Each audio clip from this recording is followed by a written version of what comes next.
Yeah, hello and welcome to a new episode of our weekly Spielworxx chat season 2. My name is Uli Blennemann and I'm having a guest today, designer Dan Bullock. Dan, how are you? Hello, I'm great. How are This, you? well, I'm fine. I'm glad that I can talk to a very interesting game in a second. And if you have some questions here or comments, please put them in the chat window and Dan will surely respond. But let me briefly start with one Spielworxx news item. The Smoky Valley by Claude Sirois is on pre-order right now from our website and from Spieleschmiede crowdfunding in Germany. And in the US, you may pre-order it via the BGG store or in Canada via board game Bliss. So if you're interested in the Smoky Valley, please check out the game. But so to start, Dan, please tell us a little bit about yourself and maybe what you're doing for a living. Sure. So I'm fairly new to design. I live here in Milwaukee, Wisconsin, and my job is I coordinate curriculum for oncologists and nurses for a medical university, which doesn't really have much to do with gaming, but it's very good practice getting to use a lot of different graphic programs, multimedia, as well as like doing some event coordination and a lot of different wear a lot of different hats, a lot of different skills. Interesting. You said you're fairly new to gaming. Does this mean to gaming or to designing games? I've been playing board games for probably about 10 years, maybe at most, and then I started designing in 2016. Before that, everything was very tiny, small designs, nothing, no big projects at all. Yeah, well, in my opinion, at least, designing very tight, small games is very difficult. So it's not only difficult to do all these huge games, of course, balancing there and there and there is very difficult, but these tight, small games are very difficult to do too. So lots of people, of course, worldwide play tabletop games, but not that many design games. What made you move from playing games to designing games, Dan? I I have an interest in historical games, but I do things a bit backwards. I thought if I were to get interested in a subject, I could research it and then design a game afterward. So it starts with an interest in a subject, and then I go away for 2 years and work on the research, and then I come out with a game. I don't think that's how most people do it. That may not be the correct way to do it. But I enjoy learning about subjects that Yes. way because I feel like to get a grasp of a topic well enough to design for it, you really have to dig in to do the research and read pretty voraciously, and I really like that aspect of it. Yeah, but if you like reading and are interested in subjects, then of course, especially historical gaming is a great thing to do because you can try to move this with mechanics to the game table. And we will talk today about, in my opinion, the most interesting game in more detail about No Motherland Without North Korea in Crisis and Cold War, published by Compass Games. And put in the BGG link to that game in here. And first, what is No Motherland Without? So No Motherland Without is a up to two player card driven strategy game. One player plays the role of the Kim regime, and the other player plays the role of the West, which is both the United States and South Korea, kind of is a joint role. But they're basically it's about the Cold War between the two groups, and it takes place from 1953 with the end of the Korean War. Well, the armistice in the Yes. Korean War Yes. to present day. So I thought it'd be interesting to try to create a game that modeled some of the incentives for both sides and kind of how policy can kind of collide with a lot of human rights issues and kind of the way we conceive of this conflict. Yeah, and why a game on such a topic? You said, well, you are interested in history and this, but there are so many topics. What made you interested in this topic, Dan? Um, I think I think North Korea is fascinating for a lot of reasons.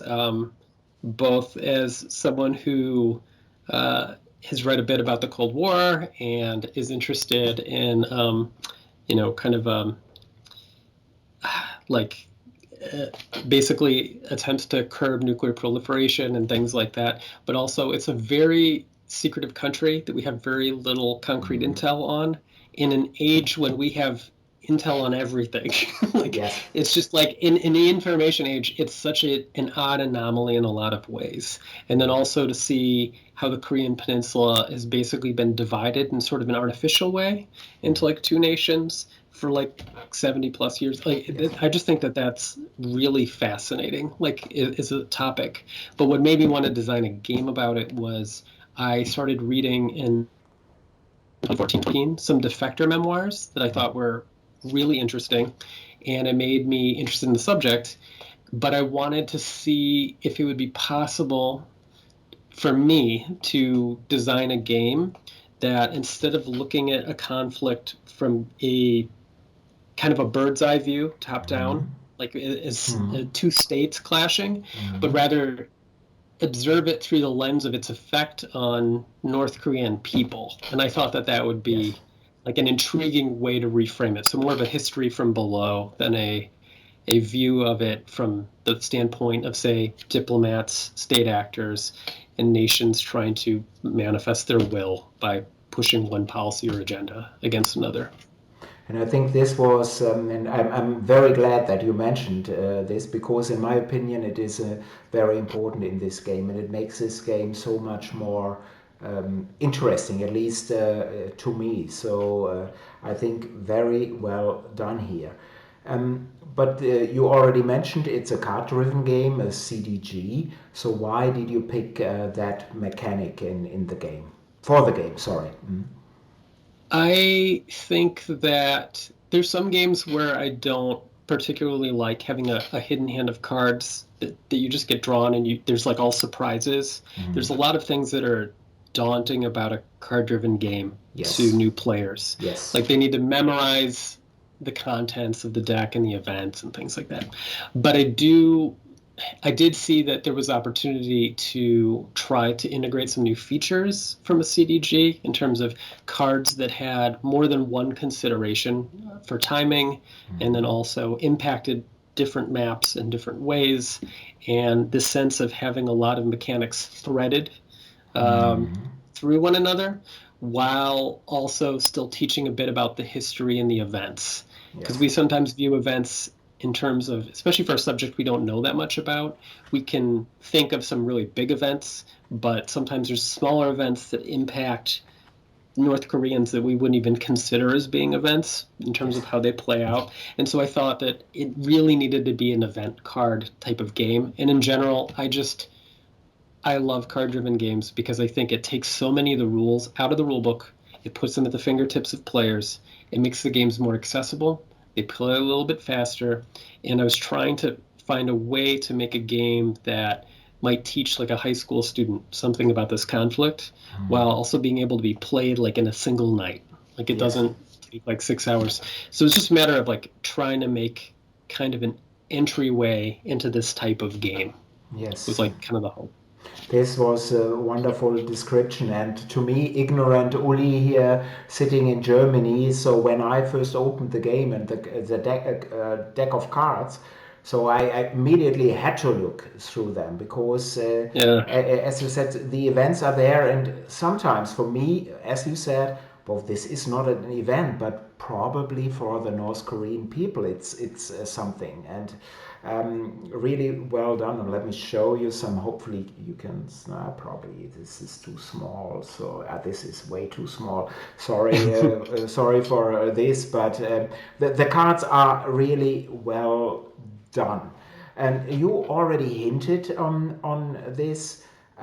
You have some special features in a CDG. We know in a CDG you have a card and it has some points for actions, operations, whatever they are called, and you have an event, sometimes replacements and whatever. But what is special in No Motherland Without?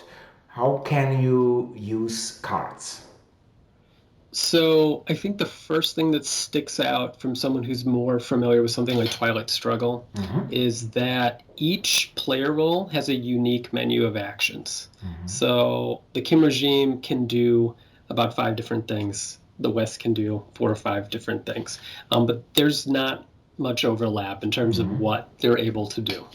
And I think the secondary consideration is that event cards last different lengths of time. Yes. So some event cards are one and done, which is like the bulk of cards we see in a lot of CDGs. But then there are other events that are legacy events that stay in play and provide a benefit for the rest of the game unless they're canceled by a future event. And then there are a third type of event called enduring events, and they stay out, they get played to like a conveyor belt where they'll change the game state for a limited amount of time, but until enough cards are played to the enduring event track, they don't rotate off. So as a result, it's a little bit harder to determine exactly how long they'll be in effect. Sometimes it's, this is going to hurt a little bit, but it'll be gone before too long, and then it just hangs out a little bit longer than anyone wanted. It gives another consideration. And then finally, all the event cards have a potential to impact global opinion. And global opinion is just yet another metric to consider whether or not I want to play this card for points or for the event effect. Because when global opinion shifts, it helps or hurts one of the two players.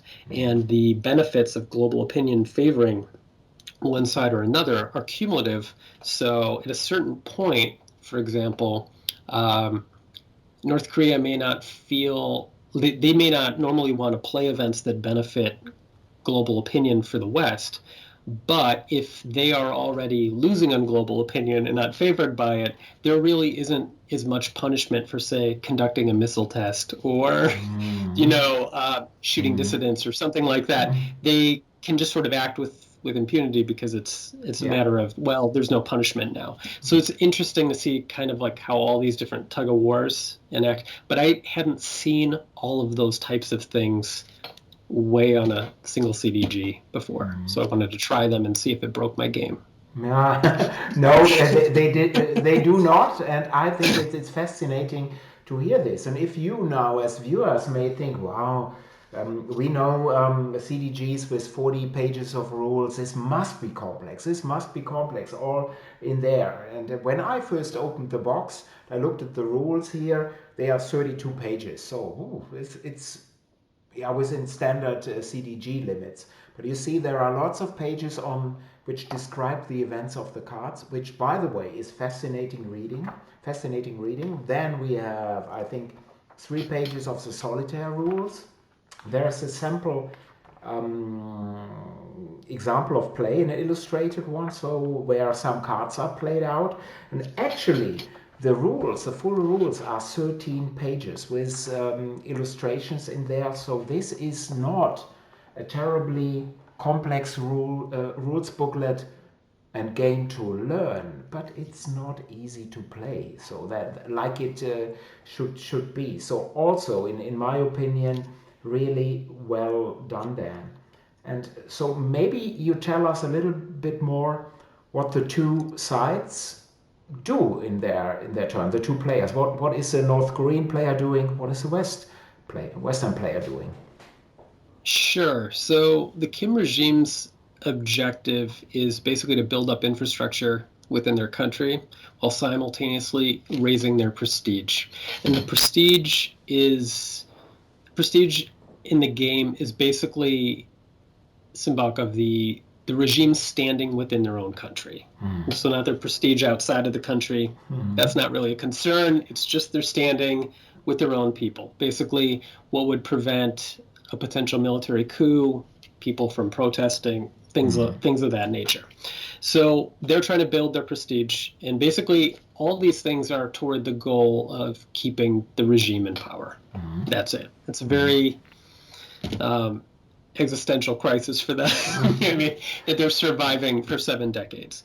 And then the West is trying to implement things that'll force regime change if they can. So lowering prestige by making sure that certain benchmarks aren't met. And that's done through, we kind of simulate sanctions by having kind of an outage placement that curbs the expansion of infrastructure within the country. And then additionally, there is a couple separate maps in addition to the map of the DPRK where we kind of symbolize all the building of infrastructure in North Korea. And Dan, while you continue talking, I will bring up here for the viewers the map board here so that they can see what the game board is. Right now you won't see this, but I will bring this up for the viewers. Perfect. Here. Excellent. So you should see now the game board. Yeah. Okay, so there's the map of North Korea and where the infrastructures and outages are placed. But then we also have a defector map, and this marks the travel of citizens fleeing DPRK through one of 3 different paths. One path crosses the Gobi Desert, heads into Ulaanbaatar, and then they fly to the south. And then there's another path that defectors can travel that goes through China, Thailand, or optionally Laos, Cambodia, and whatnot. So there's a few different paths, and basically they're like these citizens that travel this path are on the generation map, which is just above the defector map on the board. And that is broken into 3 different generations of North Koreans. So in terms of the actions that you're taking with your defectors, you're marking a citizen as a defector en route on the generation map, and then you mark their journey traveling to the south. And it's possible that the North Koreans will apprehend them on the way and arrest them.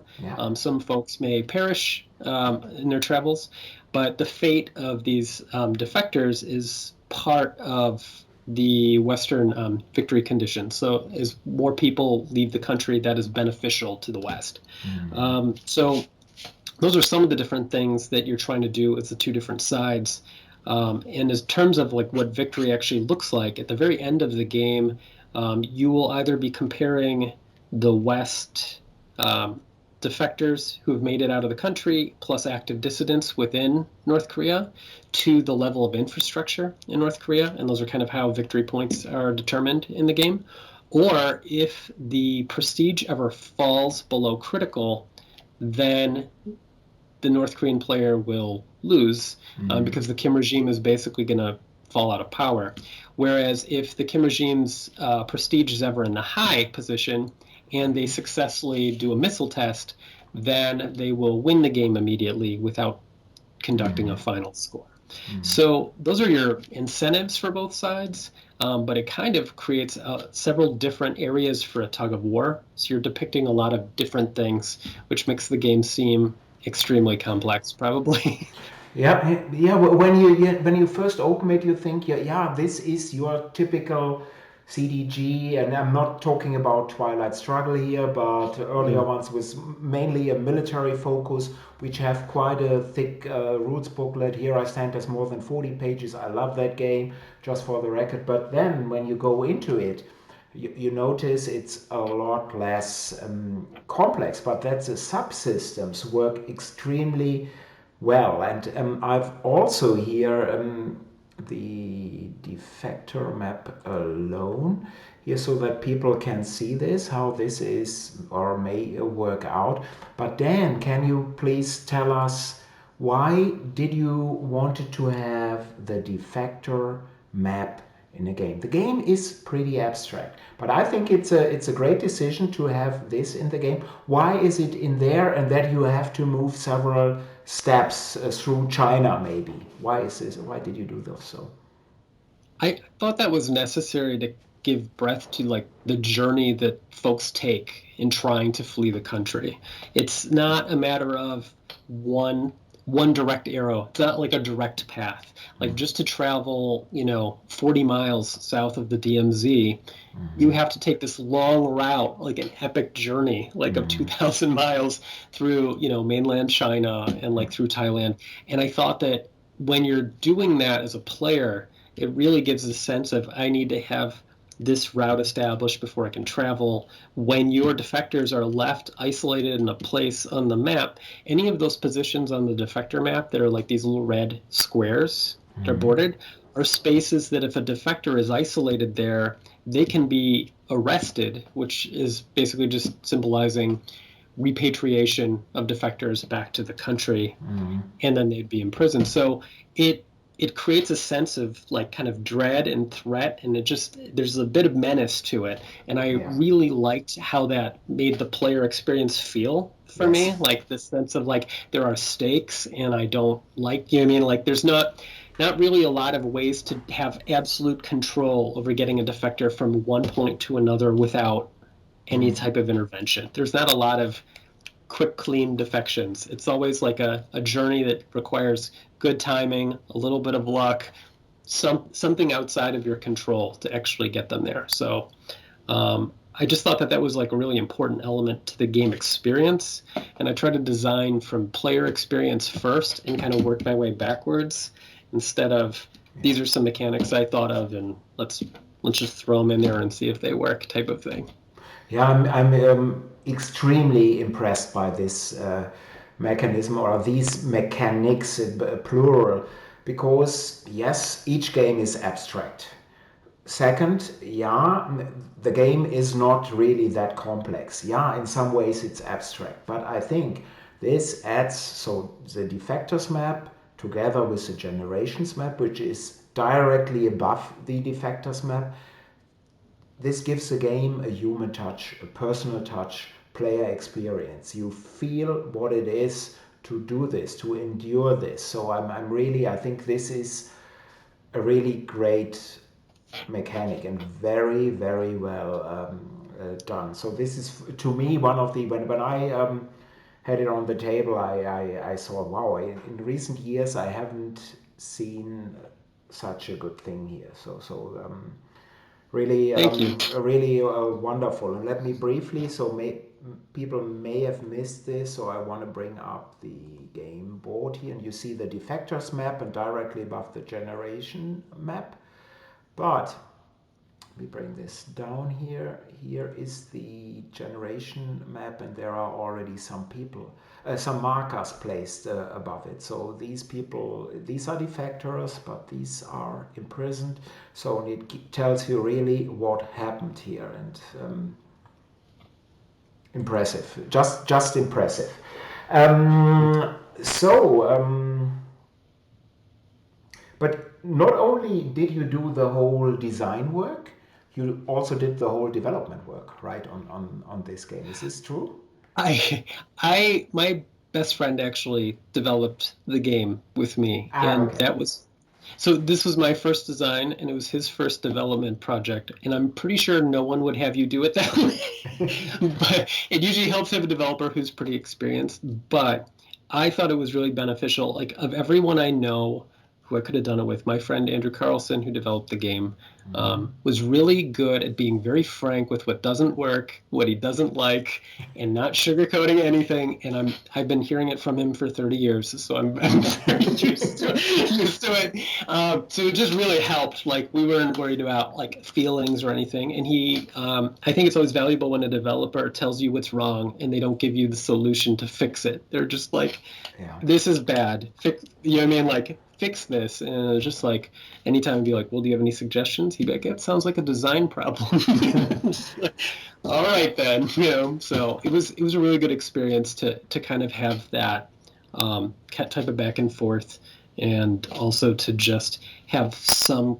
I think that first time designers need development help for sure, especially when you're doing a game that you're trying a lot of things and you don't have the certainty that they're going to mesh or Yeah. work. So you really need that sounding board.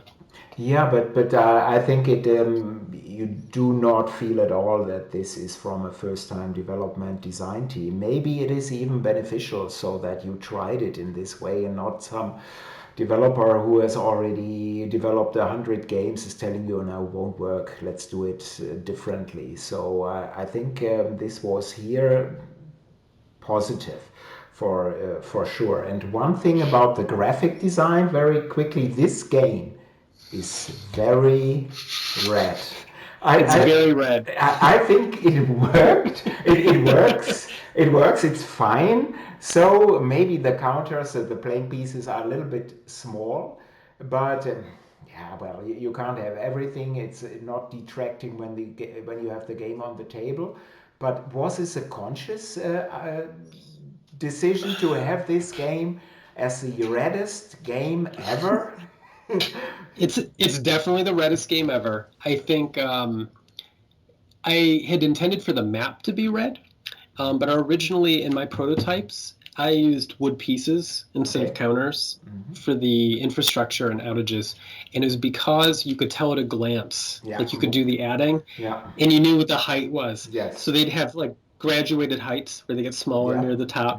And I could always look. And that's even, you see a little bit of that on the board because underneath the turn markers, we have the standard of living threshold. Where And it's there got a, still is this. Yeah. yeah, Yeah. and it's Exactly. the same as the wooden pieces. So that's why they were stacked that way. Where now it just looks like a weird, it's a bit of the sourdough, right? Like in a new batch. Like it's just carrying forward this weird thing that only I remember. But so it wasn't ideal to have red markers on top of a red board. And I don't I wouldn't advise doing that for any young designers who are looking to get into gaming and something like that. And also doing your own graphic design, there's advantages to have the designer have some input, but there's also some limits. Like in terms of the other game projects I've worked on since then, I have really appreciated not doing any of the artwork. But It's it's a blast. it's absolutely okay. I was just curious. Why is this game that red? But fine. And in my opinion, really, Dan,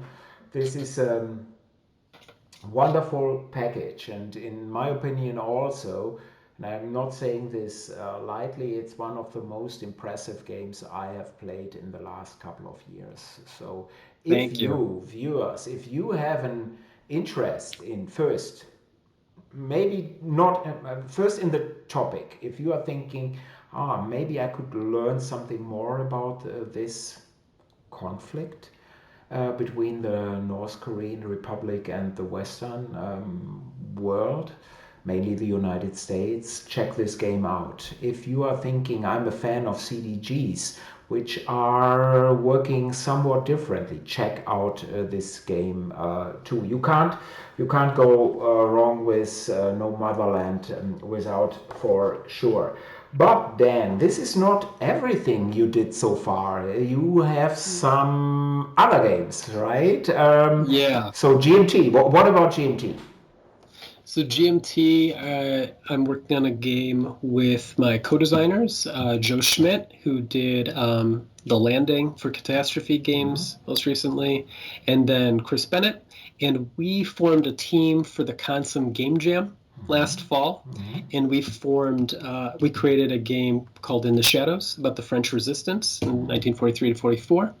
And we created this game in like 48 hours, and then it got picked up later on by the GMT P500 folks, and we've been working on tweaking it. It is not the same game as it was in the Game Jam, which thank God for that. But it was still pretty wild because we designed it within the constraint of you had to take a coin game for its pieces and its map, and then create a whole new game from those components. So we created a non-coin game out of coin components, and then just did a completely different design and conflict. Interesting. It was a challenge for sure. So that's the GMT game, and then the one that I did most recently for Dietz Foundation Yes. is 1979 Revolution in Iran, and I guess once the U.S. government puts you on a list, you figure you're on the list, and you're not going to get off the list. So you can just keep designing whatever you want to design.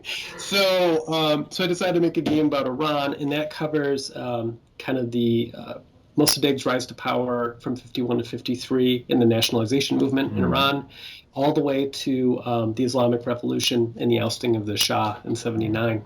Mm. Another great Cold War topic that doesn't necessarily make the United States look very good, but hey, that's history for you. So we we have that game that's coming out, and that's actually the Kickstarter is probably going to deliver in the next couple of weeks here in the U.S.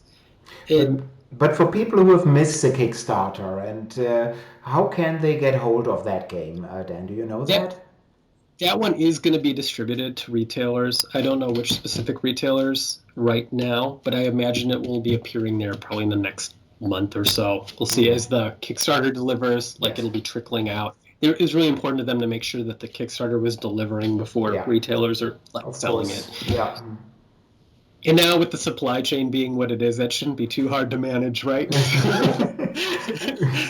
Yeah, Doing us that it's stuff. a nightmare. It's a nightmare. But this is done. So to repeat, this is done by Dietz Foundation, and they have their own Yes. website. So please check out if you are interested in this game. It should be available there. And the game you mentioned earlier, In the Shadows, you can still pre-order that game at the GMT Games page, and you'll all find that easily. Probably you have it on your favorites on your browser anyway.